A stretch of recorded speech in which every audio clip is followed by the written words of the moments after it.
to you. How do you?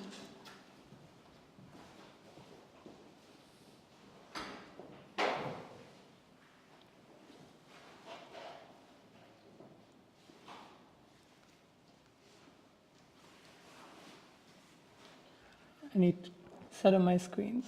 And I would love a sense of the audience. So how many are developers? You can raise hands. Okay, a fair number. And Solidity developers? Or like smart contract people? Okay, cool. And how many have been hearing about ZK proofs? Okay. And how many feel like they have some familiarity? Yeah, me too. That's how I feel.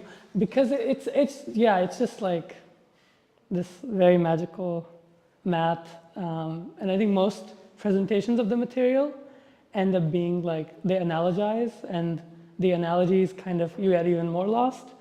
So I was thinking about like how to really approach the subject for myself. And I started thinking about like some of these indie games that people were making, and I started picking through those apps to see how they were built, to understand like what can we do today with building blocks that are available if we want to include some kind of ZK mechanism in our apps. So this is not concerned with the rollups. It's just a general exploration of current state of zero knowledge. And also it's, I think it's a philosophical interest in games and play and like the virtues of uselessness, which I think given our current moments in our industry is helpful, because these technologies are still in infancy, and I think it's possible to be more honest and like philosophically consistent if we design like sort of playful experiences that have value in and of themselves, rather than promising to, tomorrow save the world, because it will take, especially with ZK, I think it will take some time. I didn't intend for this to be broadcasted, so we'll see how we can get that out. All right. So this is, my inspiration is this guy, Bernard Suits, who was one of the first philosophers of gaming. And he has this very funny book called The Grasshopper, which is a reference to the Aesop fable about the grasshopper and the ant, how ants are always preparing for winter and storing their grains, while the grasshopper plays throughout summer and then doesn't have any way to survive winter, so he passes away. So in these dialogues, he turns Aesop's fable on his head, and a dying grasshopper is speaking with these ants who are named Skepticus and Prudence, and they're kind of trading their worldviews. But the dialogue is also a sort of a game, and you don't really reach an end or a conclusion, but it kind of like paints a picture about like, what is a good life and what makes a human life meaningful. But this is, it's a very simple statement, but it was a philosophical achievement that playing a game is the voluntary attempt to overcome unnecessary obstacles, which is also what a lot of life is like. It's striving against arbitrary obstacles that come your way. So with that in our background, there are some other words, but I won't spend too much time on them. That's what I said already. So this is the meat of it. I found these projects from a group of people who were funded by Xerox PARC, which is a young applied crypto research institution. And this is one adaptation they did. The New York Times has this word game called Letterboxd. I don't know if people are familiar. If you want, I can pull it up. Okay.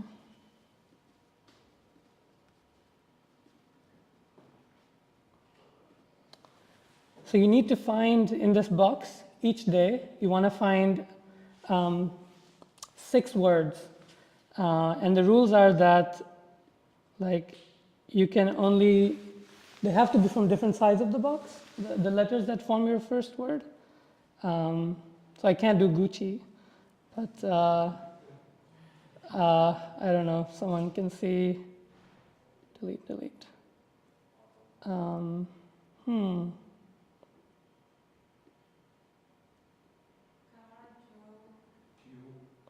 Q with a yes, but I can't do that because it's on the same side. Yes, so each time you have to do this. You have to go to the other side. Or okay, yes, so that's a valid word. And then there's another finicky rule is that the next word has to begin with the last letter of the first word. So this is very hard, and then the people who read, New York Times puzzles, they love this kind of stuff. I don't particularly, but I enjoyed Wordle last year, which was acquired by New York Times. So what this person did is they took this game, which has this very stringent criteria, and people get upset if you solve something like this. Of course, it's an achievement, right? And then you want to share with your friends, but they get upset that you shared with them the solution. This happened a lot with Wordle. I was on the wrong side of this. I would send a screenshot, and my friend got angry that I ruined their Wordle of the day. So what this person has done is created a way, a ZK circuit, with which you can submit a proof that you have solved the puzzle of the day without revealing the answer. And then you can mint an NFT that says that you've solved it, and it's still, no one knows what exactly the answer was, but they trust the circuit and the verifier. And then they believe that you did indeed solve it. So we'll look at how such a thing could be accomplished. This was the tweet from the author. We don't need to cover that. So just general, like what a ZK app would look like. We use Circom to sort of specify the constraints of a circuit. So like all the constraints of this game, all the rules of this game, you want to convert into an arithmetic circuit, and Circum is the language through which you can write those circuits. So when I say circuit, I don't know if people are familiar with like digital system design. It's a similar vibe, like AND OR gates type of stuff. And I will repeat this material enough so that we will understand these terms more deeply. But this is kind of the step is like, okay, how do I convert this real world thing I want to prove into an arithmetic circuit? Because that's the only thing ZK proofs can work on. So that's where it's kind of almost an art. Maybe it's a science for people who are number theorists, but it's for everyone else, it's almost an art. And then Circom, thankfully, can take that your circuit, which you specify in it's a very high-level language, and it will convert it into this very low-level representation. And this is a math magic. And then, so you get your low-level circuit. Here's another. So with your circuit, there's a term called a witness. A witness are all the inputs that satisfy the circuit. And when I say circuit, just think of a polynomial identity like x squared plus 2ab plus c is equal to 0. This has to be satisfied. So I need to insert those parameters that will satisfy this polynomial. So that's called a witness. And you give this witness to a prover that generates a proof. And there are famous algorithms like Groth16 and Plonk that generate the proof, and we use Snark.js to do that. We cannot write those algorithms. And now there's the verifier, which will be a solidity contract. The verifier will be able to take your proof and verify it against the circuit, and it will know whether you solved or not, but it won't know what the solution was. So that's kind of a very high level, and we'll come back to these terms over time. In the context of this game, the author made an iOS app where you could play the game. And then they had to set up a centralized server because proof generation is very, very expensive computationally. And they couldn't even find these serverless APIs to do it because it would be so expensive. So they had to set up a custom server where you do this step again. You submit. So locally, you can compute your witness using your actual answers. But then to the server, you only submit the witness from which your answers cannot be rediscovered. And using the witness, a proof is computed. And then that proof is sent to the verifier, which lives on the Ethereum blockchain as a Solidity contract. And that verifier, if it accepts your proof, will then allow you to mint the NFT. Otherwise, it will be like, you cannot have this NFT. So that's kind of the overall architecture. And there are more details, like at each step you need a proving key, you need a verifying key, but we don't need to bother with that right now. So yes, you can compile your circuit, then you can use Snark.js to compute your witness. Then you need to do something called a trusted setup, which is a very strange ceremony, ZK cache. And if anyone finds the results of your trusted setup, everything is gone. So you have to do it. There have to be multiple people involved in this computation. Zcash, which is a prominent ZKP application, they did a trusted setup ceremony that lasted quite some time, and it was very computationally expensive. So there is, we're finding that this whole thing, it takes a lot to make it work, but you only have to do it once for a specific circuit. And then you can use those keys, so to speak. And this is an example from their code base of how how their server, if you ping generate proof, and the server is calling Snark.js implementation of Groth16.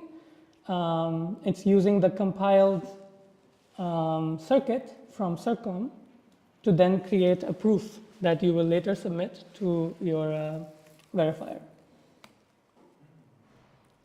So that was the overall app architecture, and this is again if you're designing something like this, I think the hardest part for me is how do you take these real world constraints and put them into this polynomial form. And I'm not very good at it, but I am trying to learn by example. So this person, you can represent the day's figure as an array with, it's very self-explanatory. And then you need to create a circuit that enforces these three rules, that all letters that were provided today are covered by all the words you found, and that every word is a valid word. So the dictionary, what he calls a dictionary, are all the valid English words under 6 letters from the provided gibberish of the day.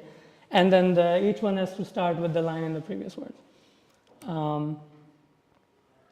So he calls line is basically your solution. Figure is the provided figure, and dictionary, which as a game designer you will have to provide for each day, is the dictionary. And this is the line is obviously your private input. The figure is public; everyone can see it every day. Dictionary is public, and then your address is a private address. So the first thing they had to do was to find an integer representation of words. And they used this kind of a rolling hash scheme. So bar then becomes 17409. They did this because they wanted to do like a prefix sum kind of search. We'll get into that.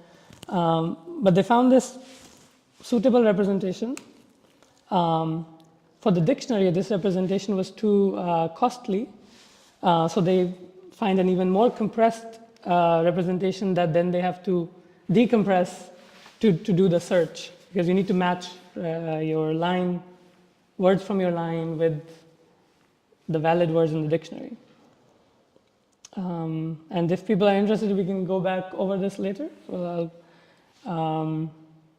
And this term will come up. Prefix sum over a series is just something like this, where 1 plus 2 is 3, 1 plus 2 plus 3 is 6, and so on. And this is just keep a side note. So this is a circuit that checks whether a word is in the dictionary. So this is a circum, which seems deceptively familiar, but then has its weird things. So I noticed that this circuit is made up of 2 smaller circuits that are called, and these circuits he is imported from the circum lib. There's a circum has a library, and this or and is equal is kind of non-trivial to implement in this in this arithmetic way. So they've been implemented in the library, abstracted away from us. And I have attempted to create a graphical representation of what happens.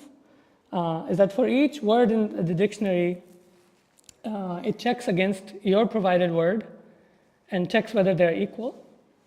And then that output is then compared against, if it's the first word, it doesn't care because there's no previous letter.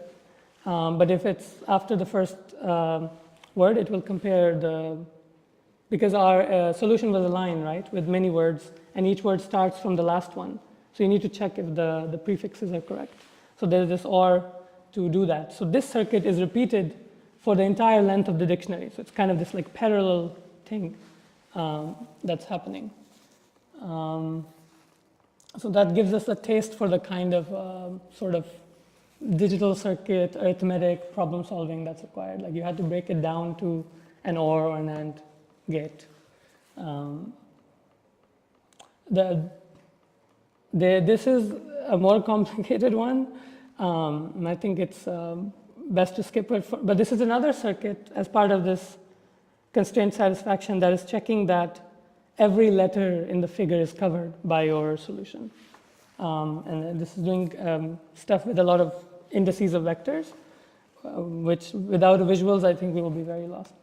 But yes, so you can make this a big circuit out of these small circuits. And the hard part here is, like intellectually, you can know that this circuit enforces all the real world constraints we want to check. But how do you know for sure? Like our brains are not built for this.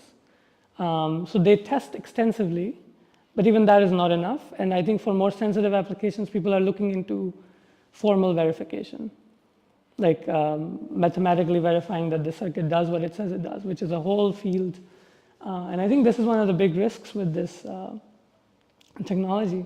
Even though I've followed his approach, and I've been convinced, at least for the in-dictionary function, I still don't know until like I run the test myself, or even then. So this is another sort of difficulty. Like yes, you can make elaborate circuits, but it's very hard to be sure that the right proofs will be created and they will be verified. But at the end of the day, it's hard to be sure that is the circuit really enforcing the constraints that we want to be, unless the problem is very, very naturally arithmetic. I don't know if people are following along, if they're completely off the train. Let me know how you're feeling for this first case study.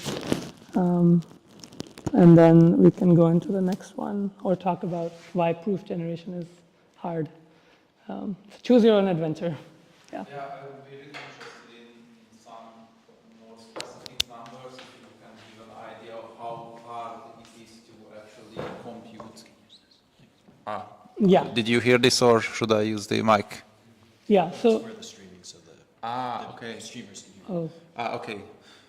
The question is, it would be really cool to have some more insight into the hardness of the computation of the proofs. Yes. And to be very clear, right, verification you can do in the browser, right? Once a proof has been generated and submitted to me as a verifier, I'm an NFT minting app, I can verify you in the browser. Verification is very cheap. But proof generation is very expensive, and thankfully, I Paradigm wrote this blog post last year covering why that is. We'll go there. But this author, so they couldn't run it on any free tiers of serverless platforms, so they had to make their own express service running on a Heroku instance. But what you need to do during proof generation, many years ago I tried to understand what the algorithm is. I don't know at this point, but there is a lot of multiplications of large vectors of numbers. I mean, we've already seen how large the numbers were getting just to show one word, right? So you have a lot of that, and then also the way these are not really, you're not really doing natural arithmetic, you're doing it in a field, so everything is modulo p, like it's a whole thing. But there's a lot of multiplication of large vectors of numbers, and there are Fourier transforms. So they are saying on hundreds of cores, if each vector of elements is 2 to 25 long, the multiplications still end up taking a lot of time, even though there are a lot of repeat operations and the memory is saturated. So this MSM is just multi-scalar multiplication. And FFTs need to shuffle data, and he's just discussing why it's hard to parallelize it. But his suggestion was, this is a Paradigm partner, George, and this was basically a call for we need more custom hardware. So with like FPGAs or ASICs, like custom chips, there are hopefully ways to make this cheaper. Even now it's not the end of the world, you can call your server, but I think there's a centralization risk. Even though as far as I understand, I don't think proof generation can compromise your privacy.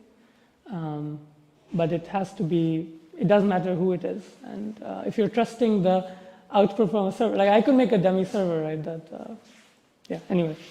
So I don't know if that was a gloss of the kind of issues there are. I don't know if people have more insight, if someone is more into hardware.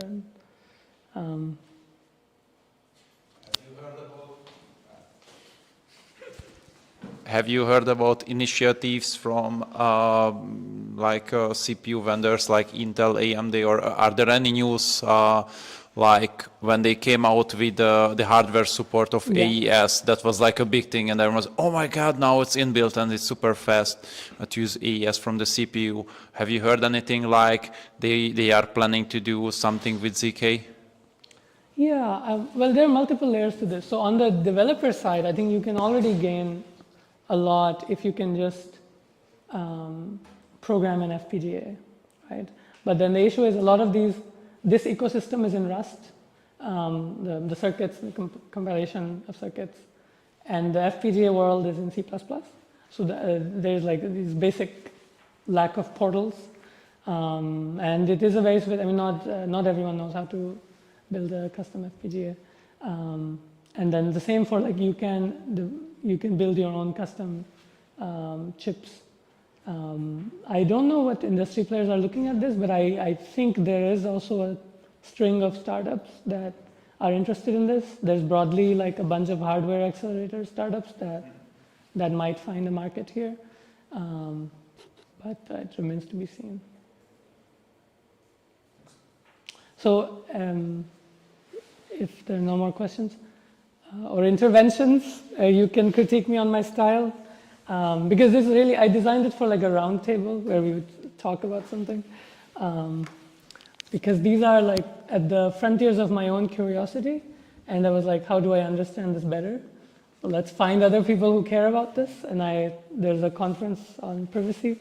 So I thought there would be a crowd here. So the first puzzle was a bit abstract. But this is a very cool social project from the same group, and it's called EthDOS, and you can find it on ethdos.xyz. And I think they built it at EthNYC this year, maybe last year. And basically what it does is it proves your degrees of separation from Vitalik. And they actually found Vitalik at NYC and started the ceremony with him and or like got him as the origin point of this social graph. So what they wanted to achieve is Vitalik sends a link to his friends who can then prove that it was signed by Vitalik and prove that they're first degree connections, and then any links they create will be sent to second degree connections, and on and so forth. But the ZK part of this is that you can mint this without anyone ever being able to trace how you know Vitalik. Like, who are the mutuals? What is this, path? Even you don't know actually, because you're just getting a link where you are the 10th degree connection.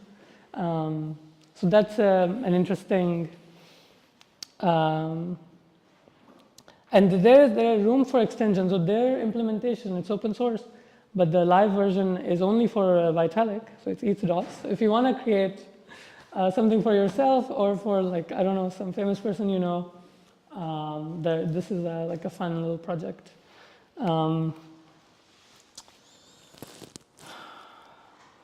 So they have this concept of a source node and a sink node. So if I'm sending you the link, I'm the source, you're the sink, pretty explanatory. So this circuit checks that if I'm the source, that my signature came from my wallet. And it checks that the degree that I'm claiming, that I'm 2 degrees away from Vitalik, is true. And that is really nifty because that is some sort of recursive proof. So the proof I submit will have all the other ones in it. That's my childish understanding of it. And then it verifies that I am only claiming that I am plus 1 degree from the degree of my source. I'm not saying like plus 10, or I guess why would I want to? Actually, I don't think from a game design perspective, I have no need to want to be far from Vitalik. But it could corrupt the graph. So I guess this is a good constraint to enforce. As inputs, you give your address sync. You're the sync if you received the link, right? So you give your address, the inner snark verification key, your claimed EthDOS number, and my address, origin address. Origin here is Vitalik, so I am the source. So there's 3 things which get confused. And then private input will be I'm the source, I sent you a link, and I think this link contains a proof of my degree. So do you submit that here? And then my signature authenticating that you are my friend. So using that signature you want to, and you want to verify, I think the best thing the circuit does is like verify that the signature is actually from me. And they use the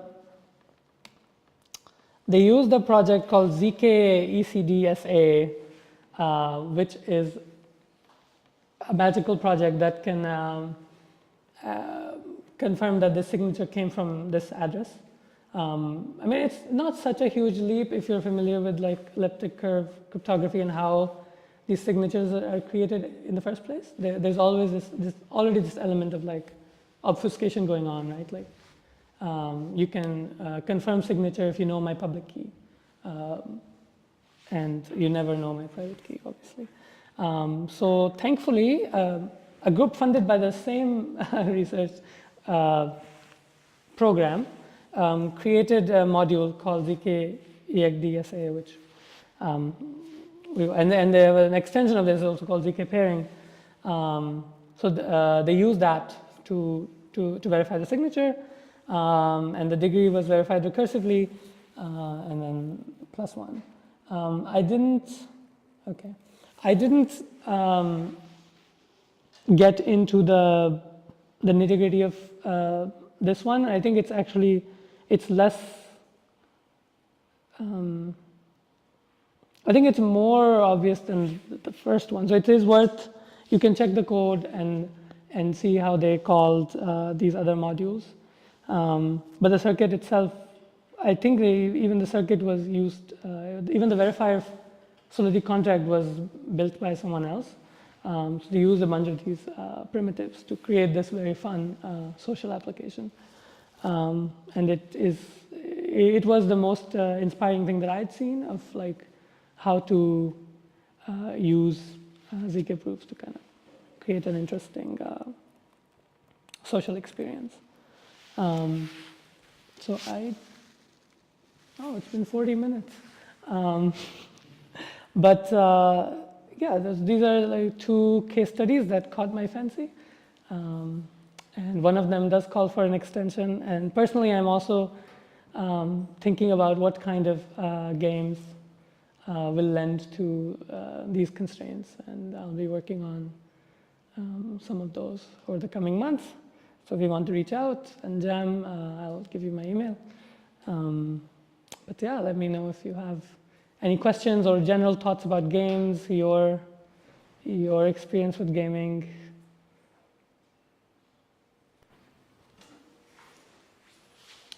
This is kind of the end of my formal talk. Yeah. So, yeah. So I just started looking into the leaps and Circom and other stuffs, and it seems like WASM has like a key role in this, and also Rust. So it's like, does the architecture look like we have some stuff running in our browser using mostly some JS libs, then we need some Rust and WASM combination behind because we need it for the computation. And the question is, since we have WASM, do you think this will be used or possible to use in the browser WASM and not like the Yes. Rust native WASM? Yes. Sorry to be. From the verifier perspective, so Rust is not.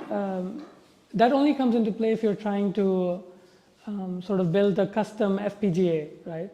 And Circom is written in Rust, and if you want to like change how it compiles, and then you need to engage with that. But Circom will compile for you in WASM, and the verification does happen in the browser, especially because of this. So you would, given like for example, these projects, they did not have to engage in any Rust at all, right? They wrote the Circom circuits, they wrote their server, they wrote their Solidity contract, and that's it. Thanks.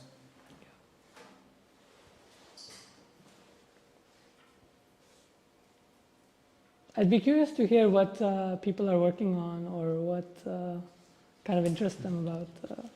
Hi, I'm working on a game, and I would like to add competitions into that game. It's a turn-based game where your goal is to get the highest score. Yeah. And obviously just sending the score to the contract would be stupid. It would be easily hackable. Why is the score sensitive? Because anyone would be able to send, like, score 1 million and then win the competition. So I need to, like, make a proof that he really played the game and achieved the score that he's sending. What are they playing at? Like, what is the tournament about? Getting the highest score by playing the game.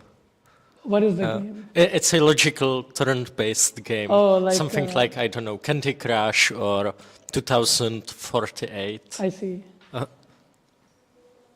And you don't want like a centralized server situation?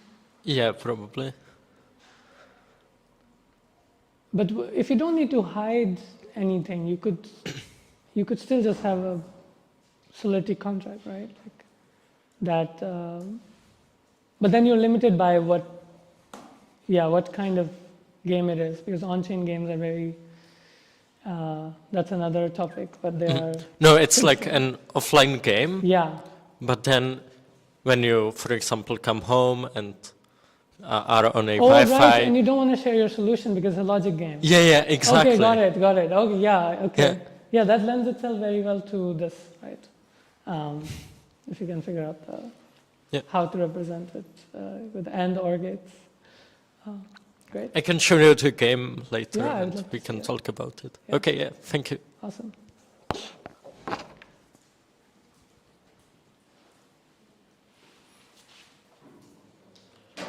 All right, here is my contact if anyone needs to email me. And thank you for listening to me ramble today. Thank you very much.